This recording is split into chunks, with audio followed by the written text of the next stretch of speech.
Hello again everyone, this is Vincent and this is episode 9 of the Manufactoria walkthrough on Kongregate.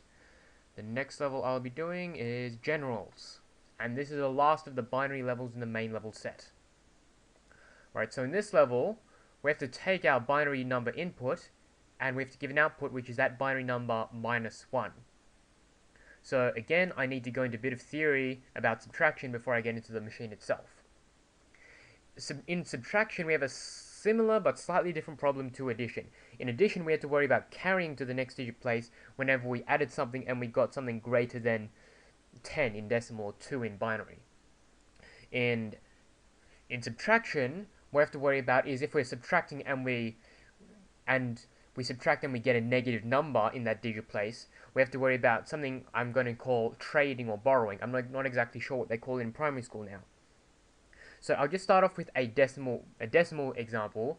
Say I was trying to subtract 1, 2, 3, 4 minus 3.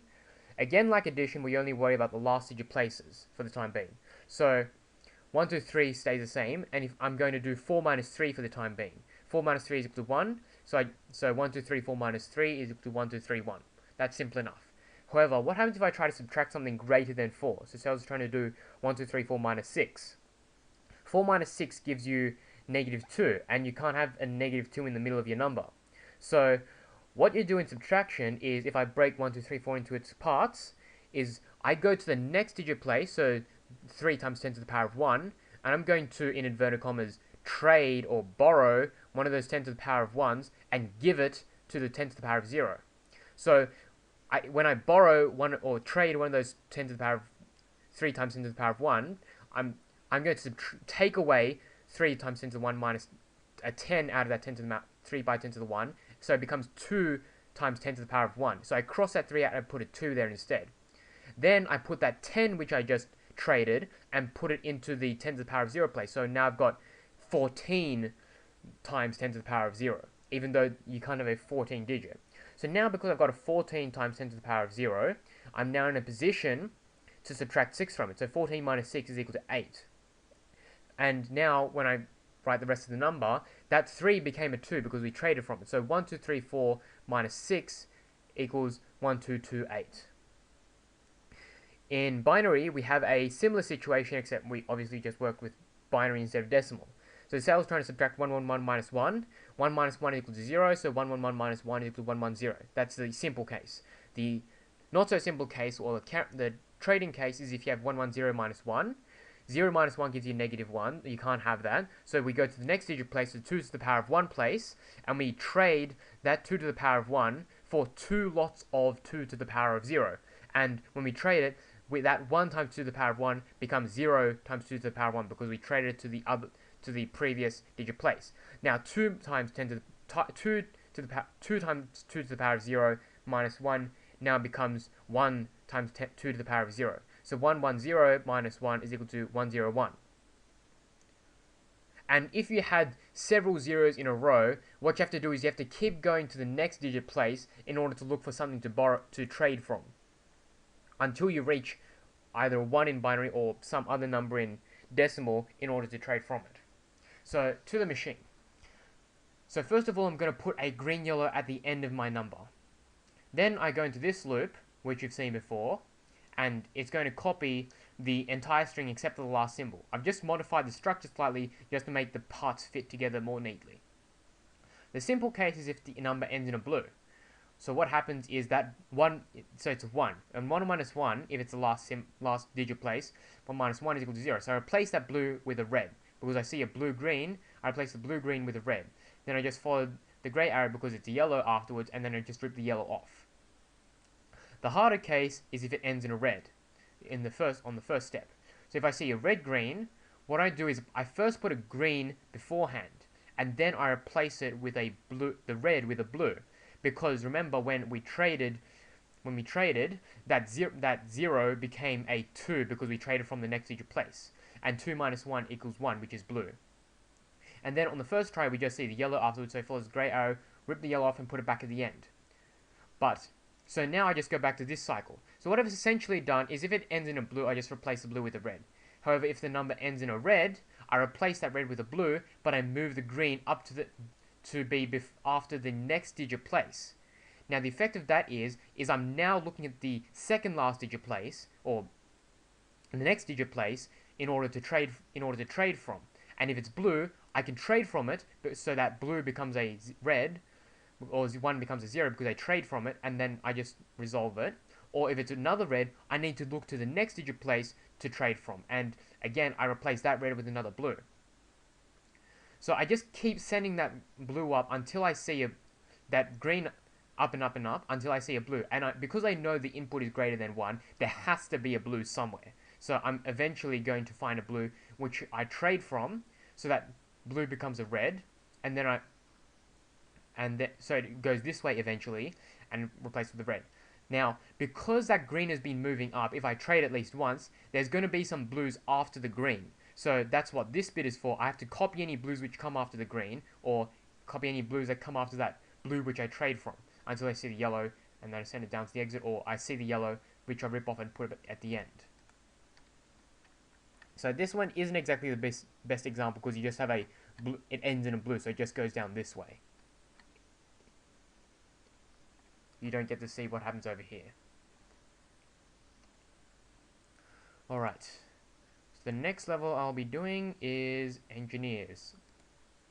And in this level, we need to accept the string if it is perfectly symmetrical. Now, just a note before I get into the solution, not exactly theory, there are two different ways a string can be symmetrical. One of them is if you have an odd length string. And when it's symmetrical, this red dot, is the very middle of the string. And the string is symmetrical about this dot. So on either side is a blue, and 2 away from the dot, or the first and the last, is blue. And the second last is blue as well. The other case is if you have an even number of dots, like that. What you have is the first and the last dot is identical, and the second last dot is identical. But you don't have a middle dot. The string is symmetrical about this invisible line where my mouse is. So those are the two cases. So first of all, I'm going to put a green at the end of my string. Then I go into this cycle again, where I copy the entire string except for the last symbol, where I check the color of the last symbol. So I see the blue, or see the last symbol, followed by a green. Then I check the color of then I check the color of the next blue or red dot, or that is the beginning of the string, because remember I copied the entire string except for the last dot to the end. So now I see the beginning dot. So what I have is and in a symmetrical string, the first and the last dot should be the same color. So I'm looking for a blue, green, blue, or a red, green, red, because that would tell me that the first and the last dot are the same color. If they're not, so you had if it ended with a blue and started with a red, it just gets rejected down here, or if it starts with a red, ends in a red, begins with a blue, it just goes down here. So if they are the same, I rip off the blue, green, blue, or red, green, red, and then I put a green at the end. So essentially what I've done in this machine is I compare the last color dot to the first color dot, and if they're the same, I rip them both off and put a green at the end. If they're not the same, I just reject it here.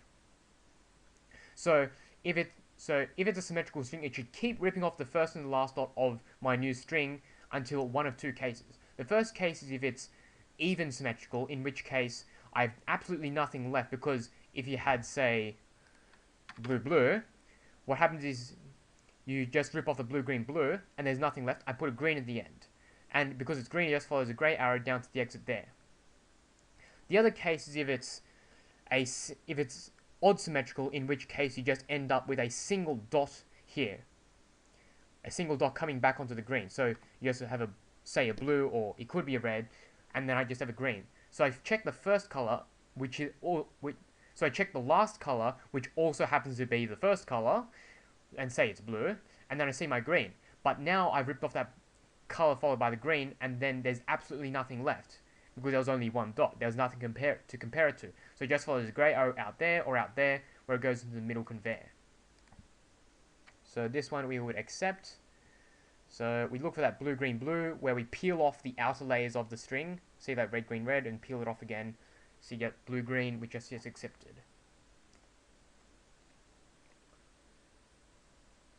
So we just keep peeling off the outer layers until they're not equal or you run out of dots. Alright, I think I have time for one more level. So Engineers was the last of the main level set. So the next level is the beginning of the secret level set. And that next level is Seraphim. Alright, in this level we need to accept two identical strings separated by a green. So this is the first time that we will see something other than red or blue in our input. That is, we are given a green somewhere in the middle. Now, if you recall the judiciary level, so this bit of the judiciary level, in essence, just put a yellow in the middle of the string followed by a green at the end. And this part of the judiciary level pretty much checked whether or not those two half strings were exactly the same, because the two half strings have to be identical in order for the string to repeat midway through. Except this time, in the Seraphim level, we're given a green somewhere in the middle of the string, so we don't even have to go to the trouble of putting a yellow in the middle of the string, which is really convenient. However, because we're not putting it into the middle of the string, these strings don't exactly have to be the same length. So what I do is, first of all, I put a green at the end. So now I've got first string 1 followed by green, which was already put there for me, followed by string 2 followed by my green, which I put there. Then I check the first color of the first string, and then I copy the rest of the string until I see my green, which was put there for me, where it goes follows the gray arrow. I rip it off and put it back on. Then I check the beginning color of the next string. And if it matches, what that tells me is that so far, string 1 and string 2 are the same because their first dots are the same. And I'll rip the first dots off from both strings when I come back here. If they're not the same, I reject it out here. If the first string began with the blue and the second string began with red, I reject it, or other way around over here. So in essence, what I'm doing is I'm ripping off the first dot from each of the strings, and I'm keeping the greens where they are. And there are several things that can happen. One of them is that one of the strings is...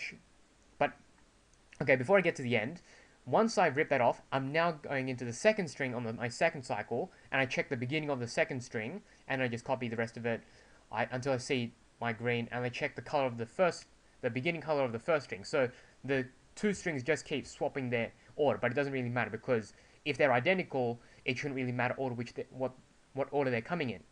So once I get to the end, there are several things that can happen. One of them is that one of the strings is longer than the other. What happens there is you could have a green followed by one of the strings followed by another green. So the first string ran out first. So it follows the gray arrow. I see my first green, but then I see a red blue, so it just follows the gray arrow out there. The other possibility is if you have a red-blue string followed by a green, followed by another green, so the second string, in this case, ran out of colors, where it just gets rejected out here. If it is an accept string, what should be left is just a green-green. So if it's green-green, it just follows the gray arrow down here. I rip off both greens, and then there should be absolutely nothing else where it follows the gray arrow to the exit. So this one we reject because the first colors don't match up. Rip off the first color, copy the rest of the string, but we reject it out there. This one we reject as well, so those weren't really the best showcase examples. Alright, so I think I'm out of time, so I will see you in the next episode, starting with ophonym.